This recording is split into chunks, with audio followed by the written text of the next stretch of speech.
Bueno, Silvia, hoy producción eligió un tema sobre el que sin duda habrá mucha tela para cortar, para aprender, así que queríamos meternos ya en caja. El tema es, ¿quién es un narciso? Cuando decimos una persona es narcisista, ¿qué estamos diciendo? Estamos diciendo de que primero es un trastorno de la personalidad. Es un trastorno de la personalidad que se llama justamente así, trastorno narcisista de personalidad. Que para aquellos que no les gusta adherir a los sistemas americanos de clasificación, nos quedamos con que es una persona neurótica, es una persona que, como otras clases de neurosis, tiene características propias, diferenciadas, pero que no deja de ser un neurótico. Esto lo aclaro por la permanente confusión que existe acerca de si es lo mismo que una psicopatía, Bueno, cuando hay características muy distintas. nos detenemos ahí, Silvia. ¿Y Sí. neurótico qué es lo que es? Neurótico es según el punto de vista del psicoanálisis, es una estructura psíquica que tiene conflictos reprimidos y que monta mecanismos de defensa, y en ese intercambio entre los conflictos inconscientes y los mecanismos de defensa, que son diques para que no salgan a la conciencia estos conflictos, se genera un sentimiento propio de toda angustia, que es de todo neurótico, que es la angustia, y que es justamente un elemento fundamental para distinguirlo de los psicópatas. Los psicópatas carecen de angustia. En cambio, el narcisista es un neurótico, es un ser de angustia que depende de la mirada de los otros, depende de los otros para sentirse importante. Es decir, es un patrón de grandeza, de una necesidad de ser admirado, que le cuesta mucho ponerse en el lugar del otro, pero lo que lo marca definitivamente es esta necesidad de mostrarse y sentirse grandilocuente, y por tanto es el clásico soberbio que vemos delante de nosotros, que está minimizando a todo lo demás, que cree que todo lo sabe y está convencido de eso, ¿sí? De que es brillante, de que es bello, de que requiere además una atención especial, una atención propia. Por eso son personas que dentro de una pareja o dentro de cualquier ámbito donde se muevan, van a ser altamente demandantes. ¿Demandantes de qué?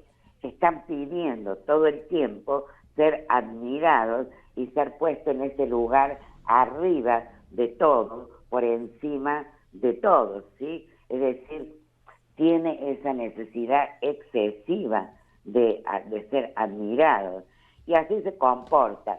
Y si las condiciones son propicias, mucha de la gente que lo rodea puede creerles, y por tanto es el típico trepador que va a través de su manera de ser, atropellador y demás, ubicándose en lugares importantes para él, ¿sí? Esa es la necesidad que él tiene. Otras personas, ya más con las luces más prendidas, huyen inmediatamente de este tipo de personalidades, porque siempre van a ser menoscabadas, van a ser como aspiradas energéticamente en lo que son sus capacidades, y terminan siendo también personas con una escasísima autoestima, autovaloración de sí misma.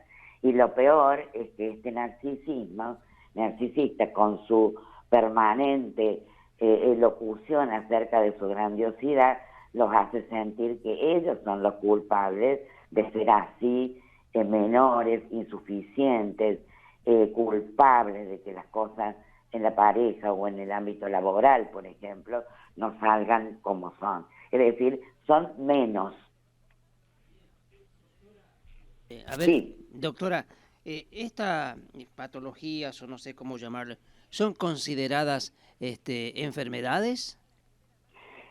Bueno, según los sistemas americanos, están clasificados. Los sistemas americanos son los que a lo mejor ustedes han visto en informes y demás, Mm, que tienen las siglas DSM-4. Actualmente utilizamos la versión número 5 y allí se agrupan todos los trastornos mentales. ajá. Por tanto, está considerado un trastorno mental, pero en esencia es un tipo de personalidad exagerada, porque esto mismo lo podemos ver en personas comunes con una intensidad menor. Cuando esa Perfecto. intensidad es mayor, absolutamente predominante y exclusiva de otras características, hablamos de un trastorno de ¿Y personalidad. se puede tratar estas situaciones, doctora? A diferencia del psicópata, nos deja, sí, a los terapeutas, un margen para cambiarlo. Ujú. Ese margen es chiquito, no se ilusionen. No se ilusionen Sí. las mujeres que están en pareja con narcisistas. En general, el narcisista va a sostener a lo largo del tiempo como como buena estructura de personalidad todas estas características que reseñamos, Sí. pero puede haber un aspecto que a los psicoterapeutas nos permita, en cierta manera, en cierto grado, un poquito, digamos, para no generar falsas ilusiones de cambio, cosa que para nada sucede en la personalidad psicopática, que Ujú. no tiene ninguna posibilidad de cambiar. Ahora, ¿por qué? Para que te quede un poquitito más claro, porque, por ejemplo, el narcisista tiene algunas características, como por ejemplo, no soporta ser despreciado, no soporta ser menoscabado por otros, y Ujú. allí entra en furia. En cambio, es decir, por eso decía al principio que el narcisista depende de otras personas, depende de la mirada de otras personas para sostener esa apariencia de ser un ser superior, porque en el fondo es un ser que adolece de seguridad personal, es alguien muy inseguro. Cuando nosotros decimos depende de la mirada del otro, también estamos marcando una fuerte diferencia con la psicopatía. El psicópata no depende de nadie, depende únicamente de sí mismo y no tiene ninguna posibilidad de cambio. Mm. Lo que los otros digan de él, piensen de él, no les importa para nada, ¿sí? Perf- En cambio, el narcisista sí lo preocupa, lo descompensa, lo enoja, lo saca de lo que es su apariencia habitual. Doctora, mucho se habla acerca de estos rasgos psicopáticos y demás, y por ahí se dio a conocer, principalmente en las redes sociales, a donde sí hay mucha información falsa o poco Sí, verificada, en que todos los seres humanos tenemos algún rasgo psicopático. ¿Esto es cierto o es algo que más o menos se podría verificar? ¿Cómo es al final? bueno, por ejemplo, la psicopatía se va a caracterizar por tres ejes fundamentales, que son el uso de las necesidades especiales. ¿Qué quiere decir eso? Así como nosotros si tenemos hambre comemos y después volvemos a comer porque se nos pasa, satisfacemos el hambre, pero vuelve porque es una necesidad propia de la persona para sobrevivir. En el equivalente psicopático tiene necesidades especiales que son que generalmente y en primer plano diría yo están ligadas al ejercicio del poder, al ejercicio real del poder, ¿sí? Y tiene características como de cosificar al otro, Sí. es decir, el otro le quita la cualidad de ser un sujeto igual a él, sino de que es un mero objeto con el cual puede hacer lo que quiere. En ese sentido, vamos a ver rasgos que lo componen a esta cosificación, que es la manipulación para doblegar la voluntad del otro y hacer lo que el psicópata quiere. Vamos a ver la marcada seducción, la mentira habitual, con una característica que es el alto poder de convicción sobre el otro. Entonces, cuando yo rápidamente te hago esta enumeración, vos puedes decir, pero yo conozco muchas personas que son manipuladoras para lograr sus objetivos. Ok, es verdad. Conozco personas mentirosas. Ok, es verdad. Pero para que una persona sea psicópata debe reunir todas estas características y tener esas necesidades especiales ligadas al poder para no irnos al plano criminal, ¿no es cierto?, de tener apetencias sexuales como un pedófilo o de llegar a matar incluso a sus propios hijos, o como ha sido noticia estos días de un hijo hacia sus propios padres, Sí, que está todavía investigándose. sí. Es decir, que hay rasgos. Ahora, lo que tú me preguntas es, ¿podemos tener rasgos? Sí, aisladamente. No podemos ser psicópatas. Claro. Cualquiera no puede ser psicópata. Tiene que tener todos estos rasgos. Gracias a Dios, afortunadamente, ninguno de nosotros tenemos esa capacidad de ser psicópata. ¿Sí? Bien. Doctora, ¿por qué independientemente de que primero se presentan seductores y después dan lugar a todas esas consideraciones que vos ponías de manifiesto, pero por qué la otra persona, siendo permanentemente desvalorizada, humillada, continúa con esa relación? ¿Por qué no huye? ¿Por qué se queda y se deja ser sometida a todos esos vejámenes? Bueno, en el caso de la relación que establece en la pareja una personalidad psicopática, un psicópata claramente dicho, forma un vínculo complejo, muy difícil de desentrañar, pero que todos los colegas y todas las personas deben estar advertidas, que tiene un nombre diferente y que se llama prácticamente cultura psicopática complementaria. Y este término complementario les resultará a ustedes difícil de entender, y es natural porque hasta a los propios colegas les es difícil de comprender. No quiere decir complementar en el sentido habitual popular de la palabra, que yo complemento al otro y entre los dos formamos una unidad espectacular. No, el psicópata empieza, como vos dices, siendo así un amoroso, un seductor, atrapa, digamos, entre comillas, a la persona vulnerable, pero ¿desde dónde la atrapa? ¿Desde dónde la ancla a esa persona psicópata? Desde la captación de las necesidades propias que tiene esa persona vulnerable.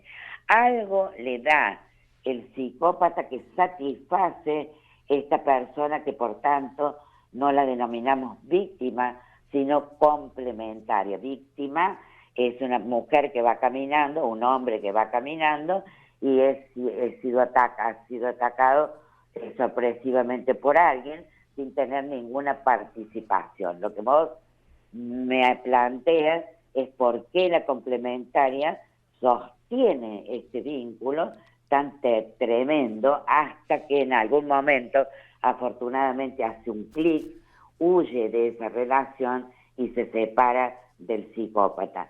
Lo hace porque de alguna manera, que esto hay que investigarlo solamente en el marco terapéutico y con muchísima paciencia, qué es lo que esta persona le provee, le satisface como una necesidad profundamente arraigada, tal vez en el inconsciente de la persona vulnerable, y que la hace sostener a pesar de las terribles humillaciones. Entonces hay que averiguar, hay que captar a través de este proceso tranquilo, con paciencia, con muchísima paciencia, qué es lo que siente la complementaria, que le da esta persona, le satisface esta persona y nadie más en el mundo.